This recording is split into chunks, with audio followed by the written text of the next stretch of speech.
audible, and then we will become visible. I didn't even check behind me. Yes, I do have what I meant to have behind me. I am thrilled. See, Pete got used to me a number of months back, and we got to talk about people that he knew, and then he mentioned a name, and he goes, "No, it's the other one," and I'm like, "Oh, have you heard about?"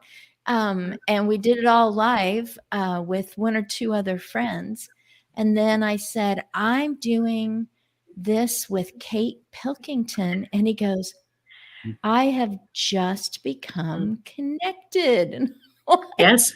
this works out great. And Kate, when you first appeared, we were checking to make sure that that we had your information, we had Pete's information ready to show on screen. And you gave I think that's very good news, because people can work on a new project or launch something and be going, not yet, not yet. And you got it in what? Under the wire? Was it late last night or early this morning? It went live early this morning, and that's why I've delayed coming on. I wanted to have the new website up and operational. So we've been working around the clock to make sure it was up and operational, so that anyone who's watching and wants to connect or reconnect will see what the website is really about and what I'm about, because this website is really about me, and my beliefs, and how I showcase what I do for the elderly in England. I like that. Your beliefs, these are deeply held core values. You have seen evidence. You said something about docs. Did I hear that correctly?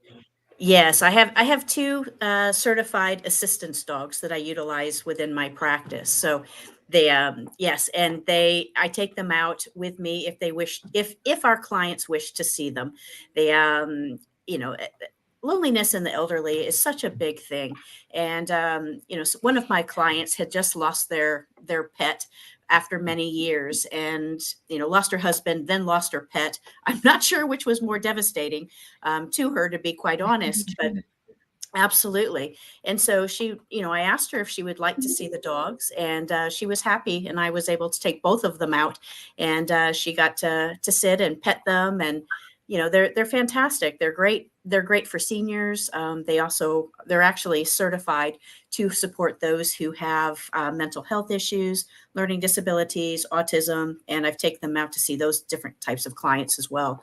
So for me, it's about making this into a human. It's a human and dog interaction, but animals are a massive piece of what make life better for people if they like animals.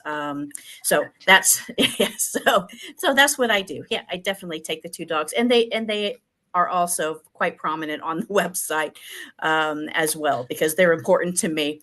And I don't think there's any other home health care company that actually does what I do, and that's making sure that if clients want to see animals for any reason, that we can take them to them. We can go for walks. They can sit on their lap. They can feed them. It's whatever they want to do. It just helps make life a little bit better sometimes for everybody, for even just for a few moments. And I misheard. And I think it was because I was expecting, as soon as you said my website went live, I thought you said docs like documents. And I Oh, thought, oh my goodness, white papers, what does she have? Articles about, hard hitting news. What are these documents? They were dogs. they were dogs. And Yes. it's easy to imagine, because of my background of caregiving, that there would be a person who says, I'm a little bit reluctant about a visit from someone else. Once you build that trust with someone, I'm reluctant because whatever, it's been a long time, because I'm thinking that they're going to see me as, more frail than I want to be, Mhm. giving that impression, whatever. And it's like, I've been looking on your website and I see those dogs. If you brought a dog and the tail is wagging and I really feel like this person is coming to visit me, would have an enjoyable time, and I might even relax a little bit. That's just a throw in on having been in people's homes and knowing how demeanor changed when someone else was coming, because it wasn't me. It wasn't the one who comes, with groceries 3 times a week or whatever. This was companies coming. And I Mhm. just want things to be, I want them to leave with kind of a sparkle of joy. And we were talking about your lively outfit. And you're like, this is me, and this is how I come in. And we were wondering what Pete was going to wear today because we didn't coordinate, and I feel like we did. Can I ask, there's a t-shirt hiding under there and it looks like it's got some sort of, this is I, poor guy, he comes on, I'm immediately asking him to, tell us about I his I clothes. can tell you, Christine, it's a London Olympic T-shirt from 2012. So there And you go. sports. I said, Peter probably come in like with a sport thing or something from Did. 2012, the Olympics. We are the proud owners of, oh my goodness, which year was it? I could run to the closet. That would be so rude. I could run to the closet and get it, but it is from the Olympics. It's an Adidas shirt, Olympics, in LA, and they're coming round again to LA. My goodness, it's like 32 years ago or something, and it's in great shape. And I figure it's going to, bring in, if my hubby producer, which he could just pull the plug on this whole show right now, if I go, hey, there's a bid for X number of dollars, it would be like, yes, let's part with it. This is our next vacation or something. But yours, are you advertising it? Is it going to be put up on some marketplace, or is it yours forever? That T-shirt. Oh, the T-shirt will be mine forever. I actually worked at London 2012 for the Olympic News Service, so I've got a lot of good memories of London 2012. So no, this T-shirt's not going anywhere. This T-shirt's staying with me. Oh my gracious! I'm going to have you. I'm not sure where your microphone is, but can it come closer to you? There we go. Yeah, Now that we've done I, the T-shirt part, make sure you're comfortable though. This could last a while. Pete, did it have anything to do with radio? Was that your work, or were you like handing out batons to the runners or something? What was no, your work in the Olympics? yeah, I was a volunteer for the Olympic News Service, and I got news quotes from athletes when they had finished their particular disciplines. So it was great fun, and got me a lot of front row seats at a lot of really good stuff at London 2012. So it was a great experience, and it was a family experience because my daughter was a placard bearer who bore the placard of one of the teams when they went round in the opening ceremony, and she was one of those in front of the Spanish team. And the Spanish team at London 2012 were a little unruly and started off a kind of salsa cum conga at one point. And she had a TV producer shouting in her ear, saying, "Please get these people back in line." And the flag bearer for Spain was Saul Gasol, who's the 6'8", I think he is, NBA basketball player. And so my daughter had to actually look up to Saul Gasol and say, "Hey, can you get these guys back in line?" And an enterprising journalist in Spain took the picture and it finished on the front page of a lot of the Spanish newspapers of her just looking up and pointing at Sargasso. Oh, that T-shirt has to stay with you because all of that is staying with you. You were lanyarded or whatever they do to, lanyarded. You were press, and here she was. And I can imagine a TV producer. We can't get them into the thing. I've got a script to follow or a choreography or something. Oh my goodness. Kate, do you have a memory of that particular Olympics as well? I don't. I didn't come over to the UK until 2014. I'm American. 2 years later. 2 years later, Yeah, yes. I kind of heard that in the way that you were talking. I was, Yes, both my parents are British, but I was born and raised in the States, and then I moved over here to the UK 10 years ago. So, and this is where I feel like I can make the biggest difference in healthcare. Yeah, I love it. Pete, you can admit it. Have you two gotten on the phone together or had a Zoom or anything before this moment? No, not yet. Not yet. We are. Hopefully, I'm going to get Kate on the D word in 2025, and that'll be a lot of fun. So this is the first time actually we've kind of face to face, or electronically face to face met. Anyway. That's right. Our screens have met. Our screens have indeed met. And we're just across the table from each other. I like the Zooms where I don't feel like everyone has to, am I looking the right direction? Where we can just start talking and pretty soon I forget that they really aren't that we couldn't just reach out and touch each other. Would you please, what I recall is that there was a moment in time where you made this decision to have your podcast and reasons why you wanted it to be for radio. And this relates very well to my husband, D. Scott Smith, motivational listener. And because he also has been involved in and out and right now in radio. So would you tell Kate about that? Yeah, of course.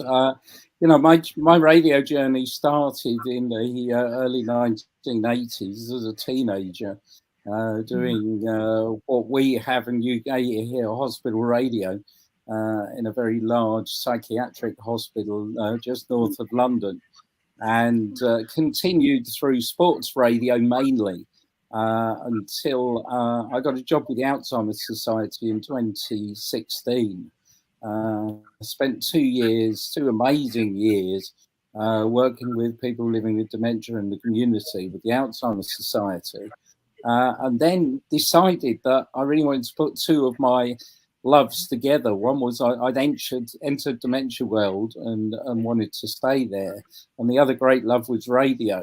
So I put radio plus dementia into Google, as you do, and found very, very little. In fact, I found Laurie LeBay, who is in Minnesota and does Alzheimer's Speaks, and he's now a good friend of mine. And I heard Laurie do her show that she's been doing since, I think, 2009, and thought, we need more of this. There's nobody in the UK doing it, so let's give it a go. And so from there, at the beginning, I had an idea. I had nothing to do it on. I had nobody to talk to. I didn't have a radio station. Didn't have anything really. And so I contacted UK Health Radio I knew a little about. And they said to me, well, we really liked your demo. And I was waiting for the word but the word but didn't arrive. What arrived was, can you do us one every week? I went into total panic mode, thinking, how on earth am I going to do this every week? And on the 11th of November this year, I will be doing show number 250. So it's a little bit more than the couple of months that I thought it would last. That's fantastic. That's really, really great stuff. How in the world am I going to do this every week? And I distinctly heard you say that there will be a place for Kate sometime in 2025. So you've got people who are just like, okay, is it my turn yet? Check the calendar. Am I coming in? People love to talk about what they love to talk about. And I could say other words, compelled. People are compelled to talk about what they are compelled to talk about. And, you just give them the opportunity. I'm going to pull back on that. I was like, if you give someone the opportunity, boy, they'll just grab the mic and just talk away. But Pete, in all of your years of interviewing, like you would think, oh, an Olympic athlete, have there been a few people who are reluctant, like, no, I don't do this. I'm too nervous, or I'm not familiar with it, or, oh, ask somebody else, not me. I just get tongue-tied. Do you ever have reluctant guests? As far as the D word goes, no, quite simply, because people want to talk. And, I say to people, I'm just the guy who joins it together. I'm the links. You're the person that's the show. I'm the links. I'm not the show here. You are. And in previous life in radio, you always get those people. You get people that if you want 5 minutes of radio, some people you ask 15 questions to get 5 minutes of radio. Other people you ask 2, because everybody's different. And everybody's more confident. I think the one thing I've tried to pioneer on the D word is, as you have, Christine, to make it informal and to make people feel at home. And I think the biggest buzz I get out of it is when I get people that after we've spoken and come off air say to me, hey, you make that really easy for me. And that is, that's what I'm all about. I don't want to overcomplicate things. Don't want to get too technical. As I say, I'm just a guy who has a chat in his front bedroom. That's all it is, and that I think has been the real key over the past 248 episodes as it is now. That is amazing, Kate. I'm really happy to know that you found the place 10 years ago. I mean, you knew about it, obviously, because of your parents, but you found the place where you can do the greatest good. And you even said that I won't talk about dogs the whole time, but you said that they are certified. And for humans, you need to take a course. You need to show yourself accomplished. You need to maybe take a written test, and then you get certified. And of course, you can't just get certified by somebody who goes, I kind of like doing this, so I'll just certify you. It's got to be recognized, probably even recorded in some government file somewhere. So I'm starting with dogs, but I would also love to know about your certification and what you were doing even before these last 10 years. So anything like that, jump on any of those that sound interesting to you. Certainly. Well, I've been in healthcare since I was 14. My mom used to be a private duty aide in one of the nursing homes. And so after school, I would go up, and back then, way back then, they let you do pretty much whatever you wanted to do in the nursing homes. So, I used to feed the residents. I used to sit down. I used to brush their hair. I mean, I did all sorts of things that they probably won't allow you to do today. Things I learned about catheterizations, all of that way back when. And I really enjoyed working with the elderly. I went to university, and when I graduated, I ended up getting a job at that same nursing home that I used to volunteer in when I was 14. So I became their social worker. And activity director or activity assistant at that time. And so I worked in nursing homes for several years and thought that would be my career path moving forward. I then got recruited into a hospital, and they wanted me to set up services that supported the local nursing homes and elderly, because it was very difficult to get some of the residents from nursing homes over to a hospital for some type of testing. Back then, there weren't a whole lot of doctors that would go in for like foot care, so podiatrists and dentistry and or whatever specialism that needed, and again, ancillary tests. So I set up my own clinic at one of the hospitals, recruited my own doctors from within the system, and then set up a safe place be able to bring in the seniors from the nursing homes. And so they would have a special appointment, and a lot of them had dementia or it shouldn't have been left alone. And as we all know, nursing homes are typically not staffed to be able to have lots of extra staff to go to a hospital visit as well. So they would literally come to us, and we would take care of them. We had a safe place for them, so nobody wandered off into an operating room or anything along those lines.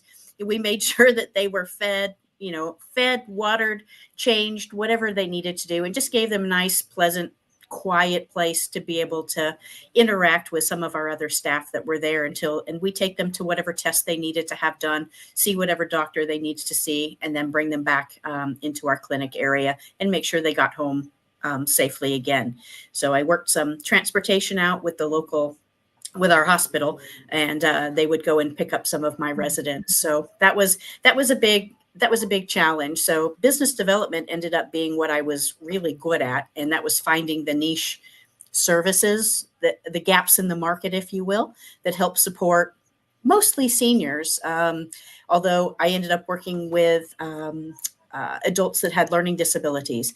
And so we set something up for one of the other hospitals that I worked for. And they came to us and said, when our clients are living in the community and they decompensate, or our staff are not able to help care for them, there's nowhere for us to take them other than to an emergency room.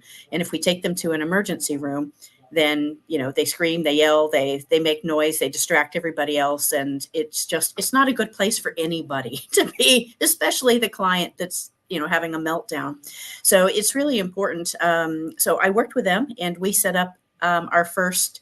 It's a developmental disability unit. And again, it was transportation was a big piece. So in the state of Missouri, which is where I worked, we would then bring in all of the people directly to one of the local emergency rooms. They would get cleared because we had a process set up in place. And then they'd come directly to our unit, and then they'd stay with us for a couple of weeks. We had a behavioral analyst on site, so we would try to figure out what the root cause of the problem was, and then be able to send them back home with some additional supports. And that was the only one in the state of Missouri that was set up for that. So finding, again, those gaps in the market and letting the community tell us what they need, and then finding a way to develop something with them that makes sense for everybody is really what I like to do. So that's how it all started. And then I left. I've worked with all different populations. So I've worked with active duty military. I've worked with veterans. I've worked with elderly, children, adolescents, you name it. I've probably worked with it somewhere along the line. And then I had a personal tragedy and decided that life was too short. And that's how I ended up in the UK. I just decided I needed a fresh start to try something new. Just live a new life. So so I came over here, started fresh, and worked for different types of hospitals. The models of care over here are very, very different than they are in the United States. How things are delivered are very different.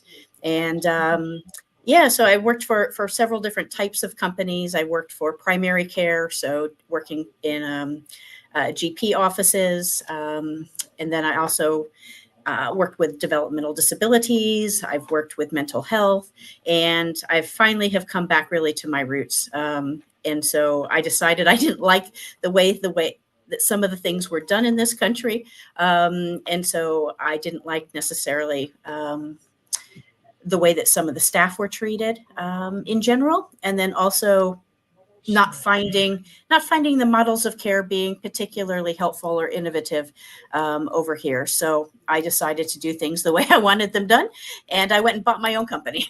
So that's what I did. And so I've been putting, so RiverPath is a company. It hadn't actually been trading. So when I purchased it, I had the ability to really put in the infrastructure that I wanted to have, and then find again the gaps in the market and develop something new and different, something innovative that helps people over here and brings the best of the different models that I know. And again, it has to incorporate into the British culture as well. So, it has to be acceptable and accepted. And so, it's not that everything is broken, because the American system has its own set of issues as well. However, there are different ways to do that. And having worked in several different countries, myself and most of my staff as well are not British. So it's bringing the best of what we can from all the different cultures, bringing that together and seeing what we can do to make that modify and adjust to the British population and bring care forward.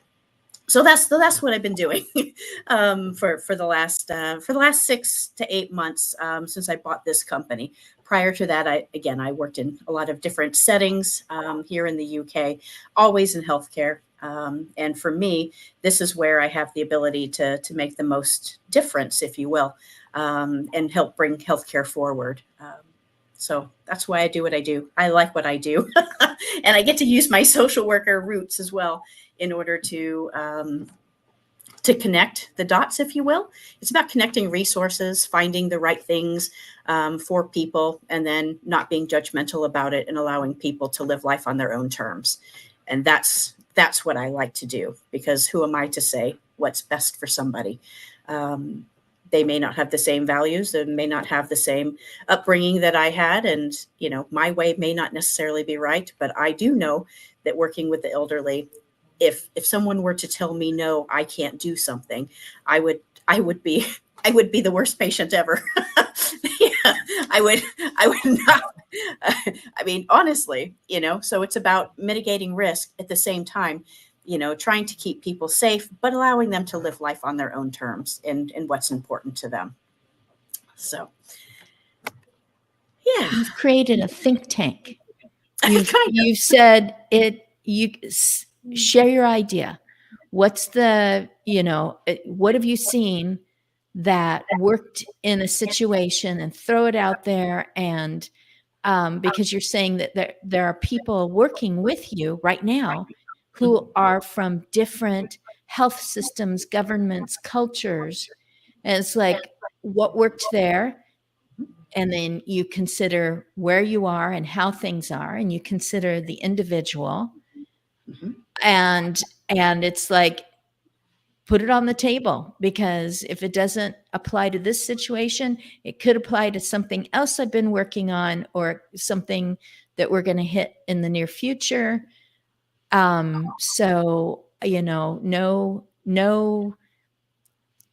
good idea will be turned away, is what I'm hearing. And you don't wait for someone to say, Kate, do this way, because you're already doing it, and you're doing it all the ways you can think of.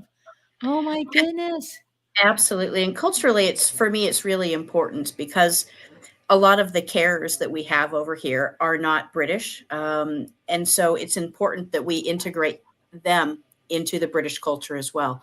And so I think it's really important to have that diversity anyway, regardless of where you get people from. But they bring their ideas, and when you encourage them and you respect their own cultures as well. So one of the things that I do is I like to ask up front, what country do they identify with? Because their home country may not be the one that they want to be associated with.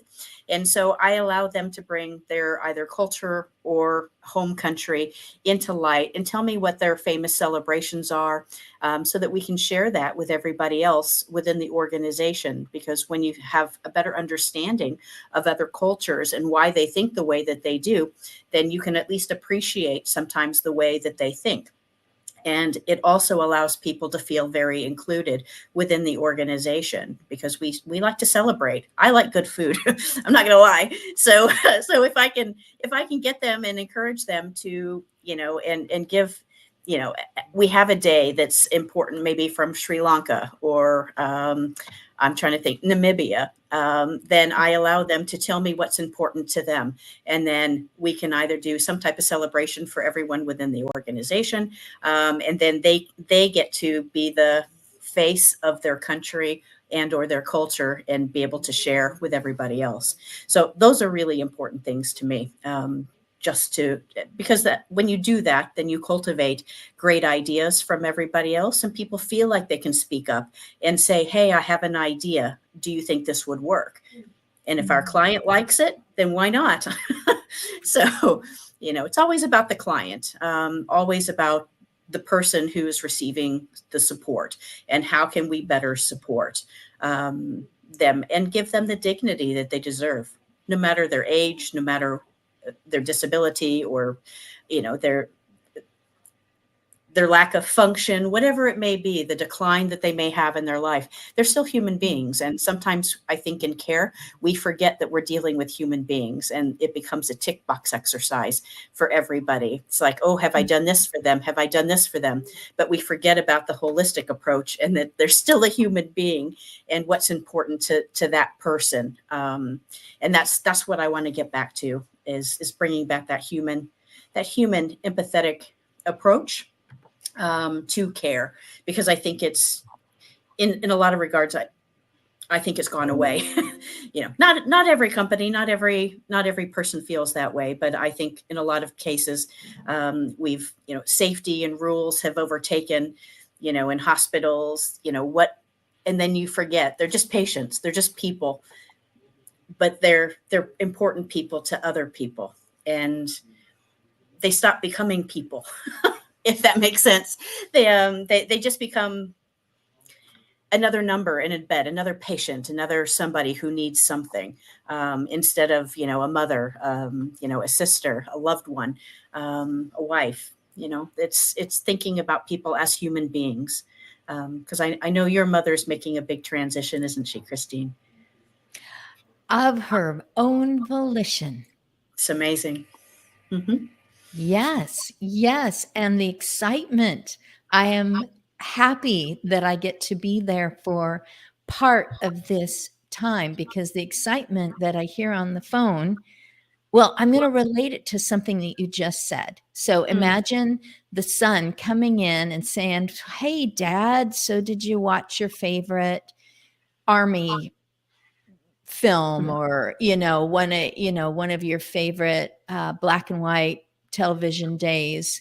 And it's like, nope, we were eating Pakistani and Namibian food.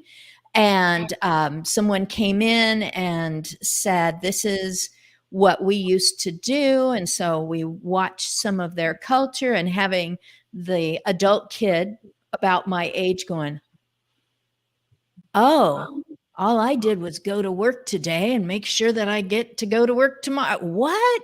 You're having all the fun here, that's a whole person. And when I'm hearing on the phone is the excitement of something that's changing, but doesn't upend, doesn't pull the rug out, which goes back to the room where you were recruiting doctors.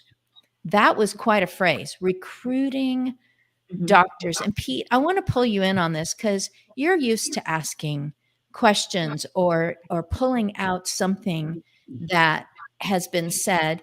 And we have many minutes left. So there were a few things that I just kind of glommed onto from what I heard her say. Was there something in particular that you were like, expand upon that? Yeah, I talk to people all over the world, as you know, and I'm very much behind getting ideas from wherever and pulling those ideas together. And the dementia community really is not particularly good at that, and not particularly good at that in this country. Interestingly enough, what's just been launched is a thing called Dementia Network Plus, which basically is aimed at drawing together a lot of that knowledge from different areas and pulling it together for the greater good. I just wonder from Kate's perspective, I mean, your experience in the US to start with, and then coming over to the UK, what was it like in trying to bring new ideas into the UK market, as it were? It's a really interesting question because with having British parents and having been to the UK on several occasions, I thought this would be a walk in the park to move over. I didn't realize that some of the struggles that I would have, and I did not realize that how different the models of care were. And so it actually took a while for me to learn what the language was, because the language, even though I speak English, it's a very different English. And the words that are utilized are not the same as what I'm accustomed to. So it was a very long and arduous learning curve for me, just to even understand the models of care. And then trying to work with people who wanted to make a difference. And culturally, I really struggled in a lot of places and spaces over here, because the way that we do things in the States and the initiative to move things forward is not what I found here. It's not that people aren't willing to think forward, because there are some amazing people over here who are doing some amazing work. But you have to find them. And they're not on every corner. So it's really been a struggle. So finding the gaps in the market actually isn't difficult, because if you start asking the right questions, and let people tell you what the problems are, they're happy to tell you what they are. So from my perspective, once I know what a collective problem is, then I'm able to go and find a solution for that. And when I take some of my solutions to those people who have made the complaints, it's very interesting because they come back to me, because I'm very open as to how we can fix those problems. I don't have to work in this little box. Why? I'm used to a market that's very open, and the American market is like, you have a problem, let's fix it. That's what we do. Where over here, it feels like a lot of times they just want to complain about it, or the services. People aren't, because maybe they haven't worked in other countries or in different areas that are more open to things. And I think that could potentially be what a lot of it is. They've never seen anything different, so they don't know that things can be different. And so when I take them my ideas and they say, you can do that, why not? Is this what you want? They're like, well, can you duplicate that for children? Of course I can. Or can you duplicate it for other things? And, if they've spoken to other providers of care, those providers will often have given them a model, but it's very, very strict in what it is that they can actually deliver. And it's not that forward thinking.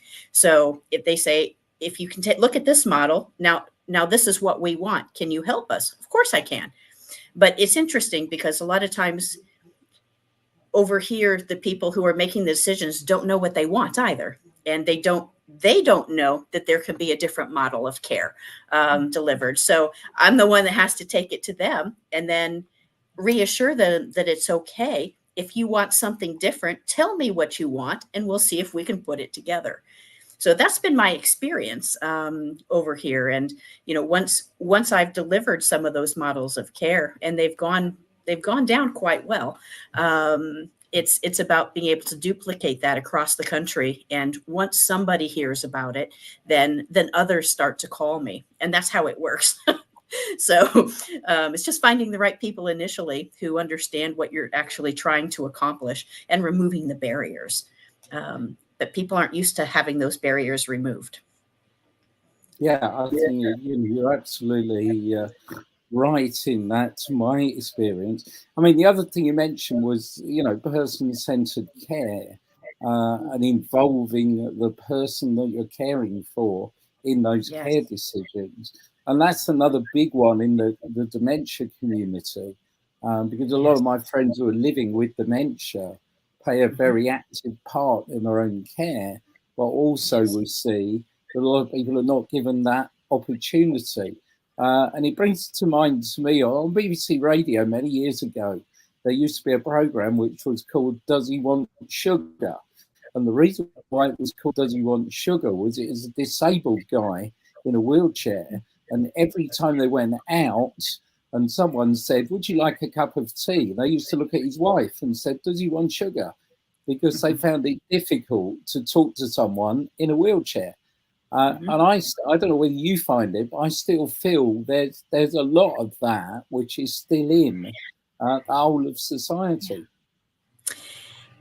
It is. And one of the things that I have just started was bringing somebody in the earlier stages of dementia to help me with the training of my staff, because I think it's incredibly important for my staff to understand what it's like, and it brings that human touch. In fact, I just posted on that on LinkedIn today.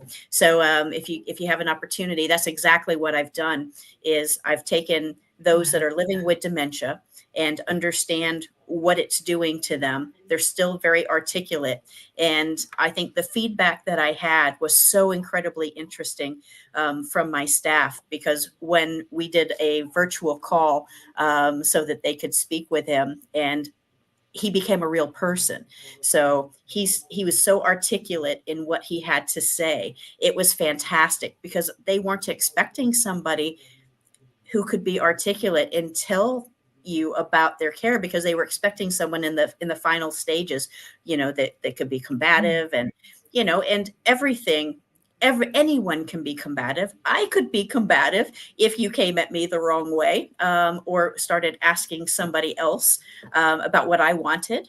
I think we've come a long way in that, but there's still, culturally and otherwise, we still need to do a lot of work around that. So you're absolutely right. And that's, I'm so proud of the program where we're bringing in people who have diagnoses, and they can share how it feels and talk about the dignity or lack thereof dignity when you ask somebody else for information about them, or he's able to give them practical advice on how to deal with people with dementia and things that can trigger. And I don't care how many classrooms you attend. I don't care how many books you read, unless you meet somebody and you have somebody helping you train.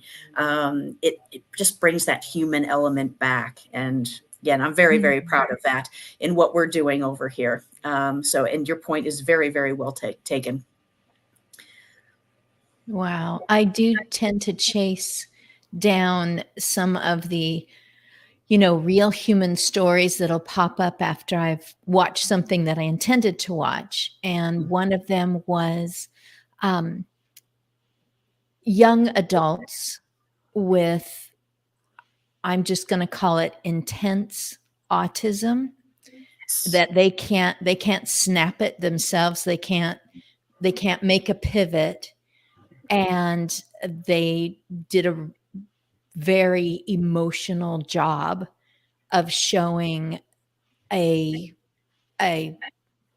substantial adult male that was resisting arrest, and showing what happened, showing the response of the mother saying, couldn't you tell? And then going to police headquarters and that they brought in different young adults with autism, had them sit with police officers and just let the police officers interact with them. Some of it was prompted and guided, and some of it was just, hey, and the police do that in reverse. I talked with people this week that are going into schools. They've got like a 3-day blitz on coming into schools, helicopters coming in, SWAT teams, all for the kids being able to ask questions and say, can I touch that? And it's like, not this, but you can touch this equipment over here. And, there's tools, and then there's things that you ought not, all that kind of. And so it was their turn to just go. So when that person was saying, I want to go home, I want to go home, I want to go, that was the only mechanism they had. But what they saw was a person that was every bit as big as they were and physically capable, and who had had an unusual interaction with a driver in a car and was called in. And so it's like, well, this person's violent. And so just kind of getting through that, that's a person, that's a human being. And I am now better equipped to take one more step back and go, could this be this kind of situation? So certainly applying that to dementia, I want to make sure that each of you has an opportunity to really explain, like to people like me that were new to everything social media, everything. I texted and I did emails up until I was 61 years old. That's as much as I was able to touch that. I want people to be able to access Pete's information. I want people to be able to find Kate. I guess what I'll say is I immediately think of Peter Barry. Oh, am I doing the right first name? Yes. And Deb Bunt. And is that a familiar, are those two people familiar to you, Kate? I'm pretty sure it is to Pete. Okay, a person who comes and gives presentations. They are fascinating for the reason that they are friends. And because of I won't spoil anything, but I do have on my website, agingbetterNetwork.com/live, one of the, I'm not techie. One of the rectangles when you scroll down at abn.com/live just shows a graphic, and it's with All's authors. And we interviewed Deb and Peter together, sitting on a sofa. And the first thing my husband said was, tell me about that art behind you. So this was before when I was still trying to get comfortable with all of this. And what a delight, because I asked, could you read part of Why You Are Authors together? Can you read from the newer book? And the reaction, just unscripted reaction that Peter had to Deb after she read what he had composed and that she had written down. So there's another one that Kate, you might just enjoy seeing where they're going to be next in the UK, so that you can go take a look and then you can go, come my way. So, Kate, I'll begin with you and then Pete, and we want to make sure that we finish on time because this needs to fit into the slot that it is going to be put into. So, Kate, people finding you, what will they find? and what you want them to be certain about, because you talked about people understanding you and asking the right questions. And I'm like, yes, basic human need. Ask me if I would like sugar and let me respond. Treat me human. Mhm. Yeah. Absolutely. I think that's the core of what we need to get back to. That is about teaching people to be empathetic again. Or I don't even know if teaching is the right word, but I think sometimes being empathetic, unless you've experienced something, I think you can have a peripheral empathy, but unless you've actually experienced it yourself, how can you be totally empathetic with somebody? And those are again some of the things that I'm trying to teach and at least raise awareness about with all of the staff that come through, so that when they're going back out, they have something to relate to. Because I think it's very difficult to put younger people sometimes with the elderly living in their own home if they haven't experienced life. And it's not because they're not empathetic, it's because they haven't lived enough life yet to have that experience to understand what it feels like. I know from my own aging experience, I don't hear as well as I used to. I don't see as well as I used to. I know, hard to imagine. I can't, my brain doesn't work the way it used to. And physically, I can't do some of those things that I used to. And I certainly don't do them as fast as I used to. And so, but until you actually reach that point, I think, sometimes it's about, you think you're being helpful to somebody when you just have to give them a little bit more time in order to allow them to have their independence. So from my perspective, it's about allowing people to have their independence, again, living life on their own terms. And how do we support them so that they can and remain with their dignity intact? And that will mean different things to different people. But if we actually look at that person and we ask them the questions, how do you wish to be treated? How can I help you? Most people will tell you, that they'll tell you what they don't like. That's for sure. If they're verbal and able to do that, but if they're not verbal, they will tell you in other ways. They'll hit out at you. Sometimes people just shut down, and it's not helpful. It's not a good life. So from my perspective, it's just about making sure that you're asking that individual what it is that they want, and trying to offer new ways and new things to them, to see if they have any interest in trying or seeing something new.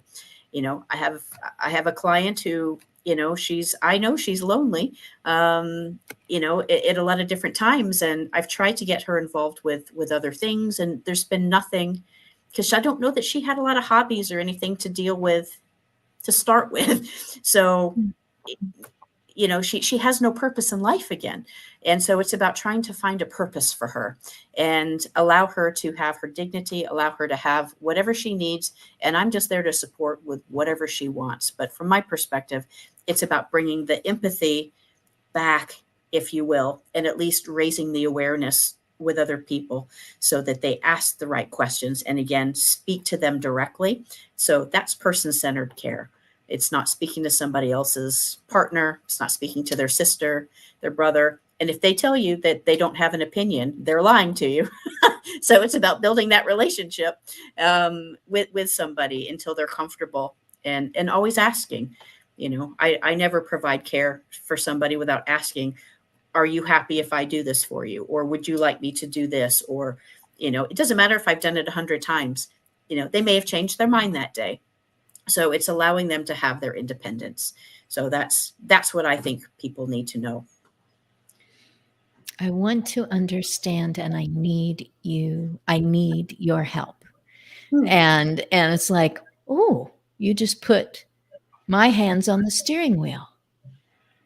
And then waiting, giving space for that. I love that. Kate, you are such a strong force, and you are such a gentle, whatever it is that uplifts other people. You bring them up to their best, and then you go forth and be phenomenal. Yeah. Love it, Pete. You. Yeah, interesting you mentioned Peter and Deb, good friends of mine. I was talking to them this morning, and Peter has a couple of concepts. One is that the world is a very complicated place and things should be simplified, which I really agree with him. And Peter's, Peter comes out with such wonderful, simple statements that make you just sit there and think, wait a minute, why didn't everybody think like that? He has a concept of his dementia monster. And he said if he can end each day with it Peter 1, dementia monster 0, then he's had a good day. And the other thing Peter says is that because his cognitive abilities are declining, his ability to enter our world is reducing. So we have to enter his world. And that, I think, is a really strong statement in terms of, not even, only people living with dementia, but you talked about, Christine, people with autism, etc. We need to enter that world. I'm no expert. I've done 5 years worth of shows, nearly 250 shows. I've spoken to a lot of people that are experts. And I know there are a lot of people doing a lot of great things out there. And my part in all this is just to make sure that they're heard. They have an ability to be heard so people know and people can talk. I spent a career in public health, hearing people talk about diabetes, heart disease, cancer, etc. And I can really honestly say throughout my entire career in public health, I didn't hear anyone mention the D word. Dementia was not mentioned at all. And the whole idea of the D word and radio is just to get people talking. Because if we talk about things, we demystify them. And when we demystify those things, we can have honest discussions. And as Kate has been talking about, we can have honest discussions about people's care and what they want. And what we need to do in terms of dementia is have those early. I've got another really great friend, Peter Middleton. If you look up Pete on LinkedIn, we are known as the Two Petes, and we often get together. We have a great laugh. He's got a brilliant sense of humour. And Pete was diagnosed when he was in his middle 50s. And the first thing he did was put everything in order. He said, what I've got to do here, I've got to put everything in order. So then when the time comes, the people that I love, I've got it all set out for them. And he, again, is another great icon. These are people that I hope to give a voice to. Agnes Houston, who's up in Scotland, is similar. And it's a real privilege to be able to talk to these people and to be able to learn a lot, which I have learned over the last 5 years from them. And I can just hope that, as Kate has said, just to tail off a bit, we've got a big consultation about the NHS in this country, which has just started. And I'm on a bit of a campaign for everybody to have their say. Because if we don't have our say, things won't change. And one of the big things that, I talk about a lot on the programme is carers. And I talk about social care and the NHS. And what we really want to do, certainly in the UK, and I'm really glad that people like Kate are around to actually point to other models, is, we need to look at things and say, okay, this isn't working. Well, where can we go? Here's great examples that we can follow. I think that's a warning from my husband. And yes, I've been looking and then peeking, going, I do not want to go over. Pete, I'm so glad that we can't go over. So I am so glad that I can hand the Olympic baton to you in the form of Kate Pilkington. And not that you weren't going to have her, but sometime in 2025, She is going to be on your radio show, and she'll bedazzle the audience with her talk of models, etc. Thank you so much to both of you. I'm so grateful. Thank you for carving out this time. And I know that that picture is going to come across the screen again. And so goodbye until next time.